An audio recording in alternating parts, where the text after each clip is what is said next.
right, today we are doing 8-8. We're graphing linear inequalities. So a lot of the things that you've already learned, you are going to be using when we're graphing inequalities. So first of all, a linear inequality is when you replace the equal sign with greater than, less than, greater than or equal to, or less than or equal to.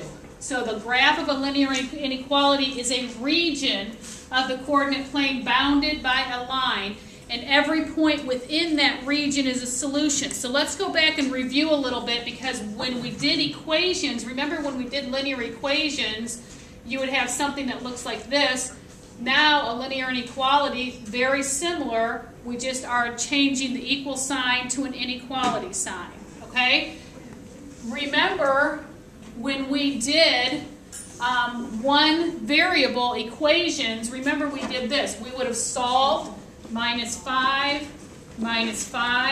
you ended up with 2x is equal to 4, divide by 2, and you ended up with x is equal to 2. If I graph that, remember what you're doing.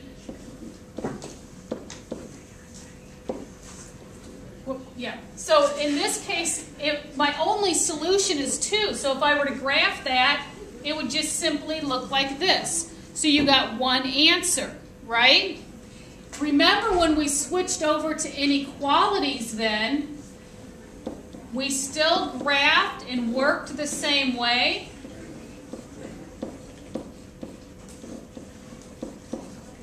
But in this case, I got x is greater than 2.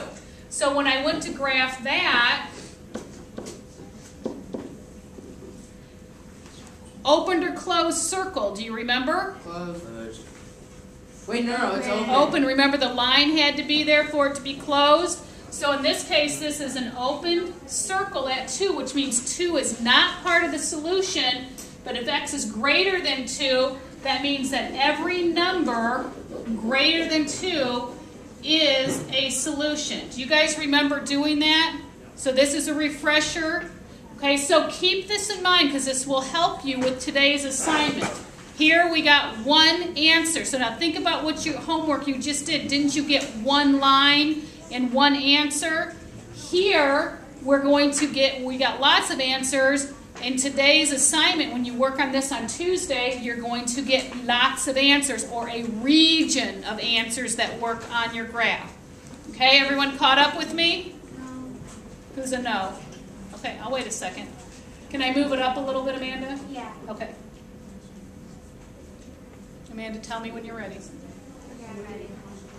Charlie? On that one, is it supposed to be a normal one?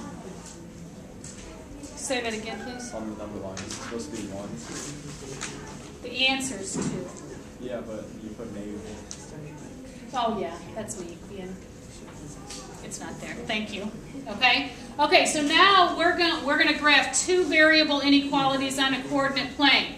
So we have something like y is greater than 2x plus 1. We're still going to use the same method as with a linear equation to find your slope and y-intercept. So is this in slope-intercept form? Is the y by itself? Yeah. Do I have the x term next? Yeah. And then I have my y-intercept at the end. So if I were finding my slope and y-intercept on this one, again, my y-intercept would be 0, 1. My slope would still equal 2 over 1. Okay? Have I taught you anything new yet?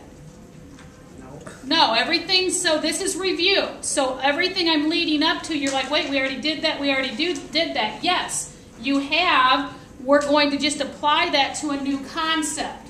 Okay, so now, here's something you need to remember. When you graph, less than or greater than are represented, there should be an ED there, with a dashed line, because the points in the line are not part of the solution. So this is kind of like the open circle. So dashed line means that all those points on the line are not part of the solution. If you have less than or equal to or greater than or equal to, those are represented with a solid line, because those points are part of the solution. So that's like the closed circle. Okay, you still with me? Okay, so once you have graphed the boundary line, you're going to test a point that's not on the boundary line to find out which region to shade. Okay, and the shaded regions are your solution. So let's do number 1. Okay, so number 1, y is less than x. Now, first of all, is my y by itself? Yeah. Okay, do I have my x term? Yes. What's my y-intercept? 0. Okay, so remember this is a plus 0. If they don't show you, you know it's a 0.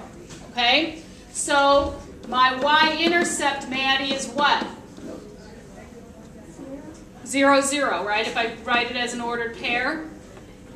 And my slope, Jacob, is what?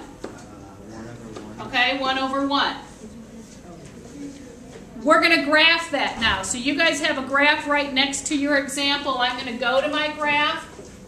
Okay, tell me again, what is my y-intercept? Travis? 0, 0. Okay, so 0, I'm going to make a point at 0, 0 then. What is my slope, Charlie? 1/1. Okay, so I'm going to rise, run. Now remember what we talked about today. Make a lot of points so you get a nice line. So up 1 over 1, up 1 over 1, up 1 over 1, up 1 over 1. And you're going to get a much better line when you use your ruler. Okay? So I have my line now. By the way, is this going to be a dashed line or a solid line? Solid. What was my sign?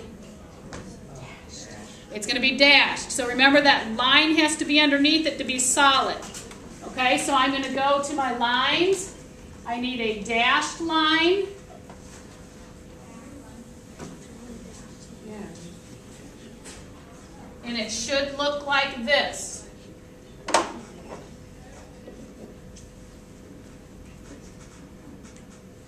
Amanda. So my lines need to be dashed? If it is a less than or greater than, without the line underneath that, it's dashed.